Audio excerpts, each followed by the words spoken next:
World's biggest astrology community in Tamil. Online Astro TV, வாழ்வின் வெளிச்சம். Online astro டிவியை கண்டு மகிழுங்கள். அனைவருக்கும் வணக்கம்.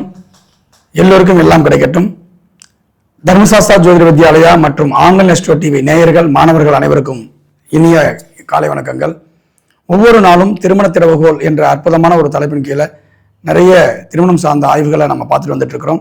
இன்னைக்கு நம்ம பார்க்கக்கூடிய முக்கியமான ஒரு பதிவு எப்படின்னா, ஒரு ஜாதகத்தில் எல்லாமே நல்லா இருக்கும் சார், எனக்கு 2ஆம் இடம் நல்லா இருக்கு, 4ஆம் இடம் நல்லா இருக்கு, 7ஆம் இடம் நல்லா இருக்கு, 12ஆம் இடம் நல்லா இருக்கு, ஆனாலும் எனக்கு இன்னும் திருமணம் ஆகவில்லை.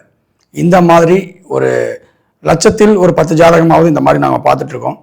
இந்த மாதிரி ஜாதகங்களுக்கு இன்னும் கொஞ்சம் உள்ள போய் ஆழமாக நம்ம நம்மளுடைய ஆய்வுகளை பண்ணணும். ஓகேங்களா? இது அறுதில் பெரிதாக இருக்கக்கூடிய ஒரு ஜாதகம் தான். நான் என்னுடைய ஆய்வில் இது வரைக்கும் ஒரே ஒரு ஜாதகத்தை தான் அந்த மாதிரி பார்த்துருக்கேன்.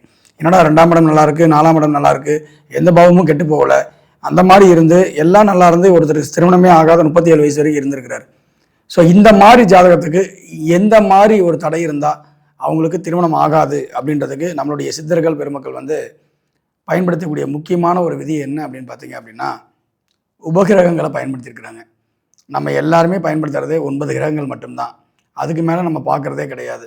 இன்றைக்கி இருக்கக்கூடிய பாப்புலேஷனுக்கு 18 கிரகங்கள் இருந்தால் கூட கட்டுப்படுத்த முடியாத அளவுக்கு தான் நம்மளுடைய பாப்புலேஷன் போயிட்டுருக்கு.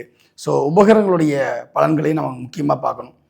உபகிரகங்கள் இப்போ உதாரணத்துக்கு சூரியனுக்கு காலன் இருக்கிறாரு, சந்திரனுக்கு பரிவேடன் இருக்கிறாரு, செவ்வாய்க்கு தூமன் இருக்கிறாரு.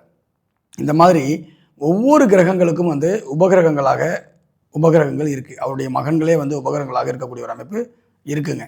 ஓகேங்களா? இதில் திருமணத்துக்கு மட்டும் நம்ம எடுத்துக்கலாம்.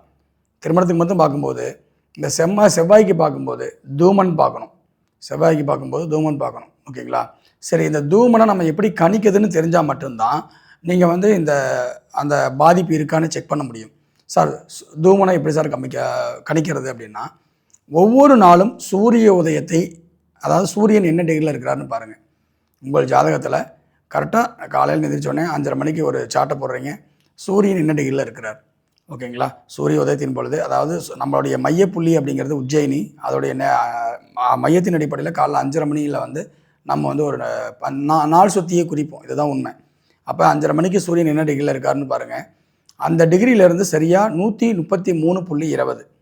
ஓகேங்களா? 133.20 டிகிரியை நீங்கள் கொஞ்சம் குறிச்சிக்கோங்க, கூட்டிக்கோங்க. அந்த சூரியன் உள்ள டிகிரியிலேருந்து, உதாரணத்துக்கு சூரியன் ஒரு 300 டிகிரியில் இருக்கார், 305 டிகிரியில் இருக்கார் அப்படின்னா அதோட ஒரு 133.20 ஆட் பண்ணணும். அப்போ எவ்வளோ வரும்? 438.50 வரும், 438.20 வரும். ஓகேங்களா? அப்போ இதில் 360க்கு மேலே போச்சுன்னா 360 கழிச்சிடணும். ஓகேங்களா? 360க்கு மேலே போச்சுன்னா 360 கழிச்சிடணும். அப்போ 438லேருந்து 360 கழிச்சிங்கன்னா மீதி இருக்கிறது இதில் ஒரு 40, அதில் ஒரு 38, 78 டிகிரி தான் இருக்குது. ஸோ 78 டிகிரியை மேஷத்துலேருந்து எண்ணி வரணும்.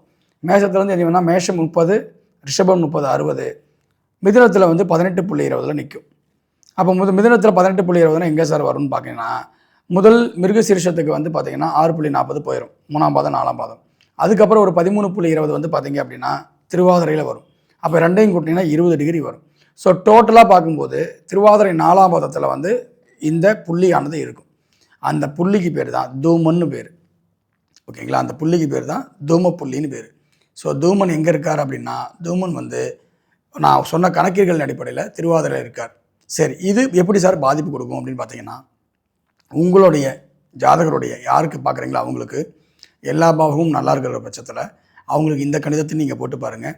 லக்னத்திற்கு 7ஆம் இடத்துலையோ, சந்திரனுக்கு 7ஆம் இடத்துலையோ, செவ்வாய்க்கு 7ஆம் இடத்துலையோ இந்த தூமனானது ஜாதகத்தில் இருந்துச்சு அப்படின்னா அவர்களுக்கு திருமண தடை தாமதத்தை ஏற்படுத்தி கொடுக்கும். இதுக்கு நம்ம செவ்வாய்க்கு உண்டான பிரீத்தியை வைத்தீஸ்வரன் கோயிலில் போயிட்டு அந்த தூமன் என்ற நட்சத்திரத்தின் அடிப்படையில் நீங்கள் அதோடைய வழிபாடுகளை எடுத்துக்கொண்டீங்களான்னா அந்த தூமனுடைய பிரச்சனைகள் அங்கே சமாதானப்படுத்தப்படும். ஓகேங்களா? இந்த மாதிரி அறுதிலும் அறியான நிறைய ஜாதகங்களை நம்ம பார்த்துருக்குறோம். ஸோ இது மாதிரி இன்னும் நிறைய விஷயங்களை என்னுடைய திருமண களஞ்சியம் நூல்லையும் என்னுடைய வகுப்புலையும் தொடர்ந்து நான் கொடுத்துட்டு தான் இருக்கேன்.